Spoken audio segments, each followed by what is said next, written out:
Welcome. For today's video, I'm going to do one of the worst animated films ever made, Joshua and the Promised Land. Joshua and the Promised Land is a 2003 Christian animated film written, directed, produced, and animated by Jim Lyon. And it's based on the biblical story of the same name. And apparently this film took 4 years to make, and with a budget of $350,000. Like, how the fuck did Jim Lyon get that money? So without further ado, let's check it out. And the film opens with the opening logo.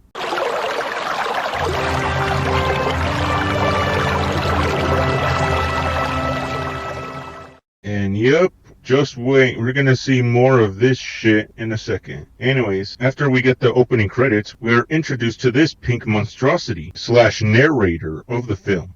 The Bible tells the story of a young man named Joshua, who was strong and full of courage, who led his people into the Promised Land. Our Joshua isn't really like that. He doesn't feel strong or brave. Well, fuck him then. Then we are introduced to our protag of the movie, Joshua, as he's just practicing sword fighting, and we meet his dad. Hi, Dad. Pick up your stuff, Joshua. Then shit gets serious. Well, honey, I'm sorry. I've got other things I've got to do. Right, like tinkering around with that car again. Hey, come on. This is my day off. This is what I'm going to do. Well, if you would just stop spending so much time on that car of yours, I wouldn't get so upset.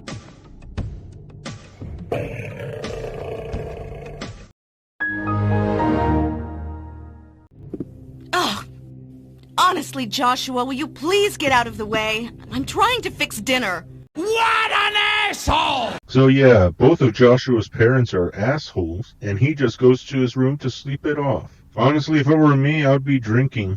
And the narrator shows up telling us shit we already know. As you can see, Joshua feels kind of lost in the shuffle, and he doesn't know where to turn. That's why I think we should give him a little help. Again, I have my coping mechanism. Then we are introduced to our next character. Who are you? Some people call me the best friend, but my real name is Christopher Andrew Eugene Bazioni, at your service. But it's okay if you don't like it. Just call me Chris. What the hell was that?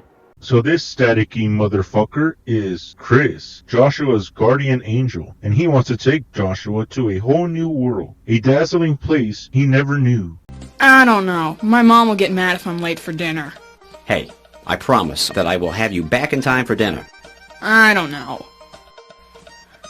Come on. You trust me, don't you? Hell no. If it were me, I would book it faster than verbally. Anyways, Chris takes Joshua by yanking his fucking arm from his socket, and they fly in the sky. Oh, and this happens. Where are we going? Did you ever hear the phrase, somewhere over the rainbow? Yeah? Well, hang on. And yes, that was the sound effect from 3D Pinball Space Cadet. And goddamn, that just opened a core memory of mine. Anyways, they arrive at ancient Egypt, and Chris tells Joshua that Moses and the Hebrews are leaving Egypt. And the pharaoh, Ramses, shows up pissed off as fuck and gets a broken neck.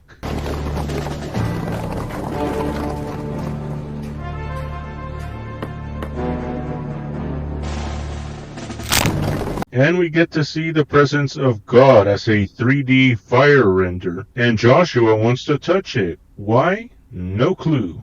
Come on!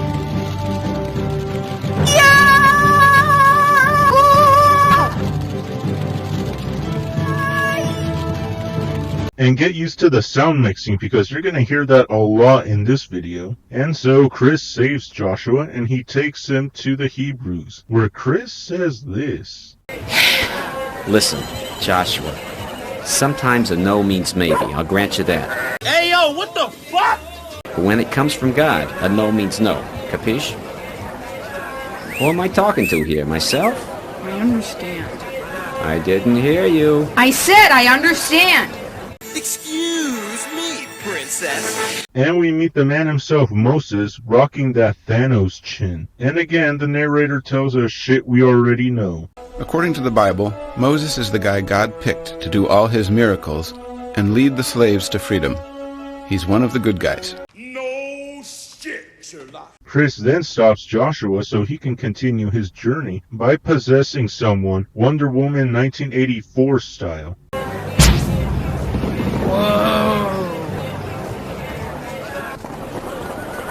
Are you in any pain? Well, I am by watching this. And after that shit, Joshua crosses the Red Sea and nearly gets eaten by a shark. Don't believe me? Check it out.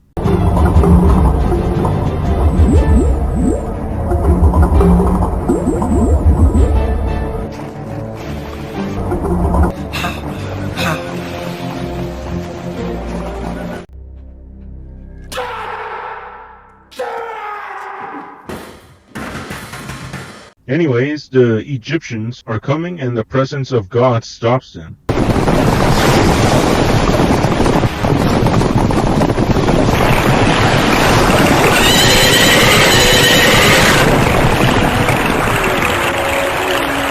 Boring.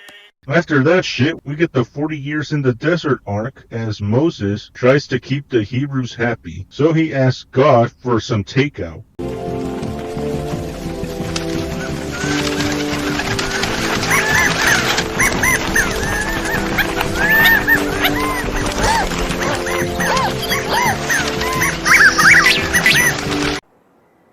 What the hell is that? Then Joshua gets to meet Moses face to face. I'm hungry. Would you mind fetching a quail so we can eat? No problem, Your Eminence. You can call me Moses, Joshua. Yes, sir, Moses. Seriously, why does he sound so derpy? Then we get ready for a battle scene, and guess who gets to lead the army? I want you, Joshua, to lead them into battle. Me? Hey! I will stand on that hill with Aaron, my brother. I will keep my arms in the air, so you will know that it is God who fights at your side.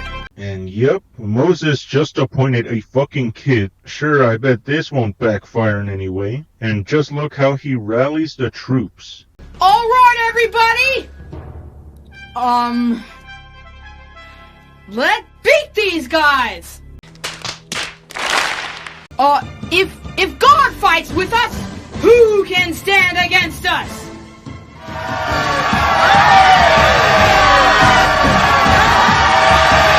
Damn, he actually got them to fight. Napoleon ain't got shit on Joshua. And just look at this battle scene.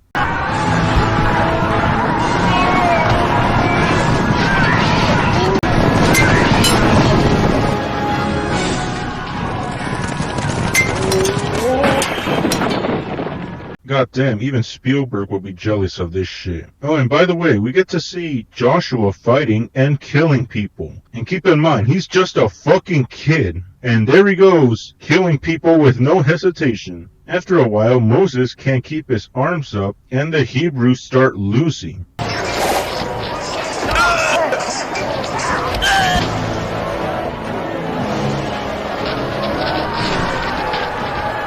Well, we're fucked. Luckily, Chris helps out Moses, and the Hebrews start kicking ass again.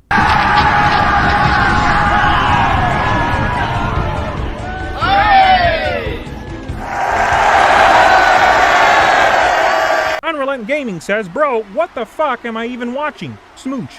We don't know. Yeah, not a clue. We have absolutely no fucking idea. Not one. After that victory, God finally shows up, so Moses and Joshua can go to a mountain and get the 10 Commandments. However, Joshua has to wait for 30 days as Moses gets the 10 Commandments from God. And yep, that was a lightsaber sound effect.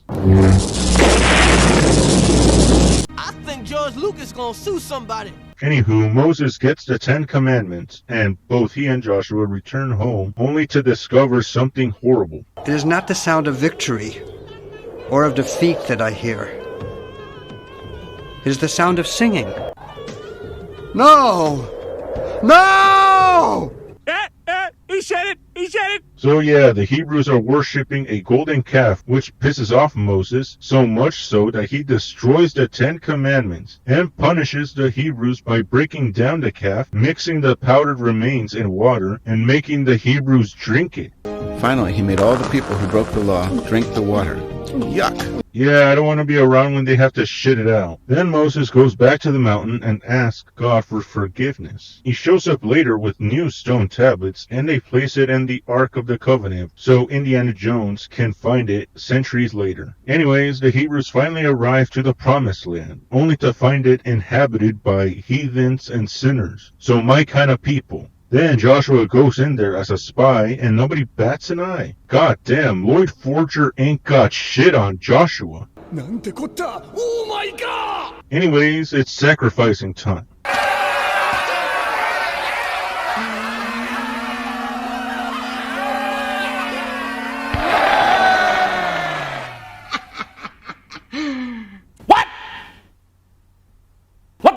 And apparently, this traumatized Joshua, and he chats with Chris about the experience. Don't you see? These people are doing things detestable to God. They murder, they steal, they commit adultery. What's that? Never mind that. Oh, so talking about adultery is bad, but killing people is okay. Later on, Joshua and this tiger, Caleb, tell Moses that Jericho is dangerous, but they can take it back no problem. However, the Hebrews disagree and they protest. Our wives and children will be taken as plunder. We should choose a leader and go back to Egypt! Please go to your tents. Show him! I will ask God for guidance. We should choose a leader and go back to Egypt! Bitch, you just said that already. Anyways, Moses is then told by God that he and the other Hebrews fucked up. Why? Then one day Moses disobeyed God. He was angry and he hit this rock with his staff twice. God had told him to call forth water from the rock with his voice, not to hit it with his staff. So even Moses is condemned to die in the desert. Damn, Jehovah, you really did your boy dirty like that. Anyways, because of this fuck up, no one over the age of 20 can go into the Promised Land. So Moses appoints Joshua to lead the Hebrews. And so Joshua and the rest of the Hebrews go to the city of Jericho, and the narrator breaks into the fourth wall and speaks to Joshua. Are you for us or for our enemies? Neither, but as commander of the army of the Lord, I have now come. What message does my lord have for his servant? The place where you are standing is holy. No shit, Sherlock. So the Hebrews begin their takeover by going around the city blowing on trumpets, and the city of Jericho prepares for battle. Also, their leader arrives just to see it for himself. What are they doing, Captain? It appears to be a ritual to boast to the confidence of their troops, Your Highness. If these Hebrews are afraid to fight, the day should go well for us. That's what they all say. The Hebrews eventually stop marching, and their enemy just laughs at them. So much for that fearsome God of theirs.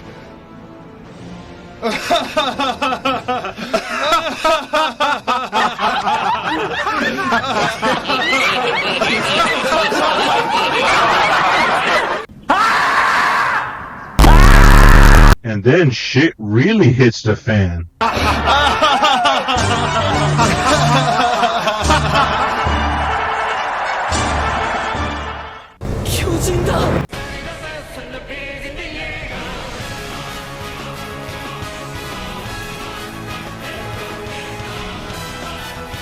And so the city of Jericho is destroyed for the Hebrews to live in. So, are you ready to wake up? I thought I was dreaming. This is a cool dream. So wait, this was all a dream? Well, where the fuck was Freddy Krueger this whole time? He could have ended this shit show earlier. Anyways, Chris takes Joshua back home, and this thing, which is supposed to be Satan by the way, follows them. So yeah, Joshua's back and says goodbye to Chris, and we get this awkward ass hug. You'll get over it.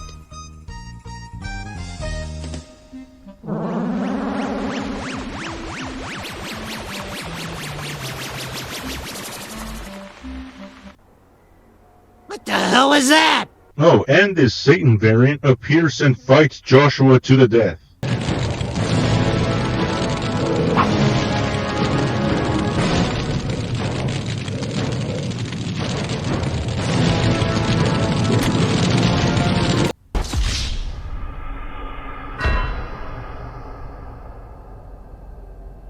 Anyways, Joshua goes to dinner with his parents who are still fighting. Please stop.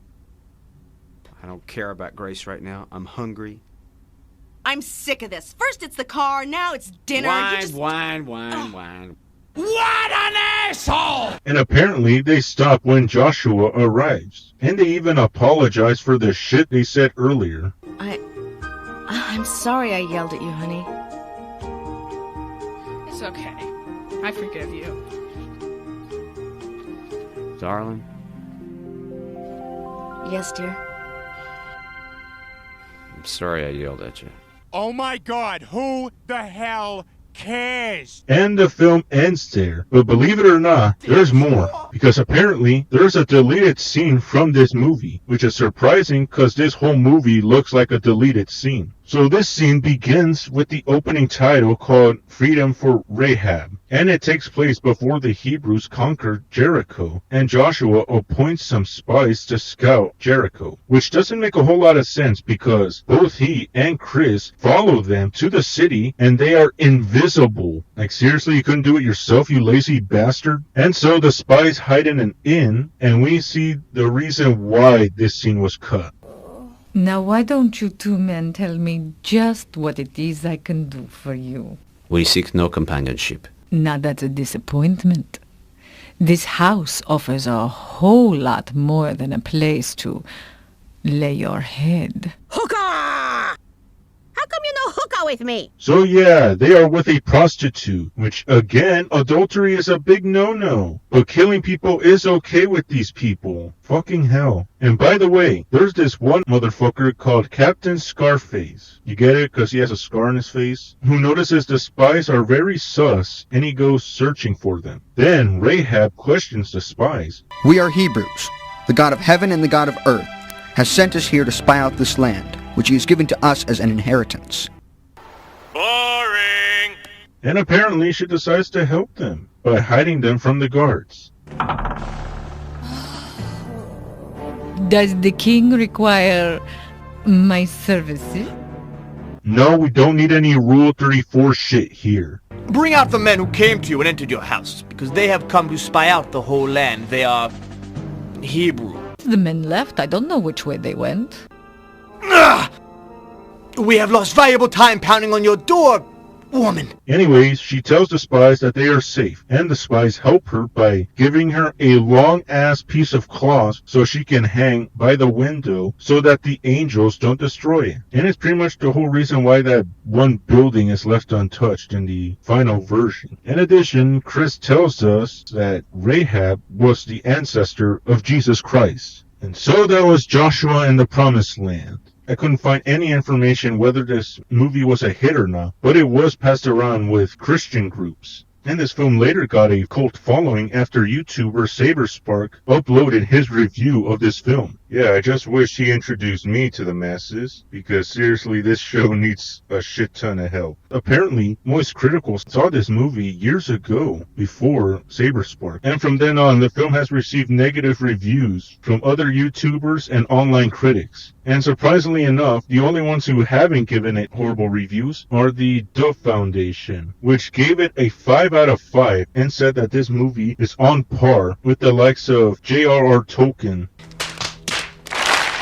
Are you high or just incredibly stupid? I assure you, I am not high.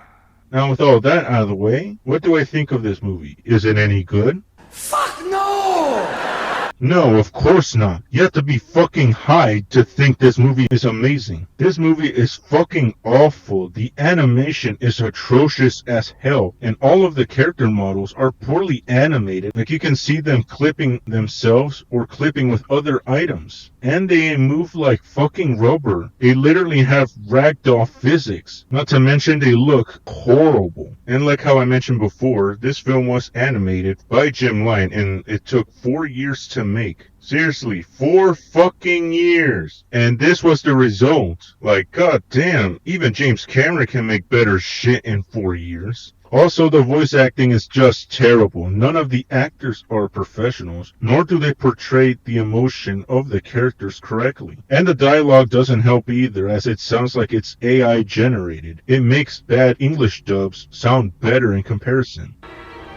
God, you are four of the ugliest fucking kids I've ever had the misfortune of laying my eyes on. I can't wait for this bitch to kill you. And the sound mixing is fucking horrible, as it makes my shit sound like music in comparison. Like, for example, in certain parts, I can't hear what the fuck the characters are saying. Moses said God promised the land to our ancestor Abraham, and that we have to scout it out now so we can plan our invasion. And in other parts, either the dialogue or the music is too loud. And as for the story, it's a horrible adaptation of the Bible story. Either stick with Saber Sparks' version, or the Prince of Egypt, or even the Ten Commandments with Charlton Heston, as they are way better than this shit. Also, I don't even get the moral of the story. It tries to claim that they can do shit with a little courage, but I don't get that feeling. So overall, this is a horrible animated movie, and it was a chore to watch, even without getting drunk. And it's not even that long, it's barely an hour, but it feels like it's fucking forever. So I'm giving this movie 1 out of 5 Monkey Moses. And that was the video. Don't forget to like, share, and subscribe for more videos just like this. And if you support my work, support the channel at Ko-Fi. There you can help me produce these videos and give out suggestions. And you get to have your names in the credits. And if you do support me, I thank you very much, and I appreciate it very much. And that was the video. Hopefully this shit gives me them Saber Spark dollars. I'll see you next time. Goodbye.